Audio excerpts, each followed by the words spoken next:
জানতাম সাকিব ফিরবে। সাকিবকে তো আমি চিনি, সে যেমন পর্দার হিরো তেমনি সে আমার জীবনের হিরো। আমি জানতাম সাকিব ফিরবেই।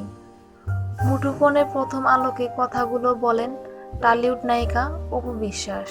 শ্বাসরুদ্ধকর একটি দিন কাটানোর পরে মুঠোফোনের ওপারে শোনা যায় অপুর কণ্ঠ।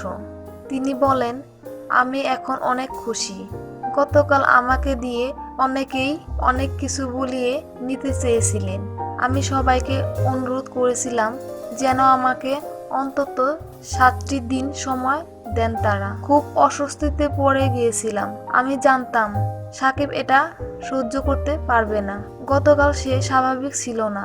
অপু বিশ্বাসের সঙ্গে কথা বলার কিছুক্ষণ আগে মুঠোফোনে প্রথম আলোর সঙ্গে কথা বলেন সাকিব খান। তিনি বলেন, গতকাল হঠাৎ করেই আব্রাহামকে ওভাবে টিভিতে দেখে মাথা ঠিক রাখতে পারেনি। তাছাড়া সন্তানসহ অপুকে টেলিভিশনে দেখার পর থেকে আমার কাছে অনেক ফোন আসতে শুরু করে।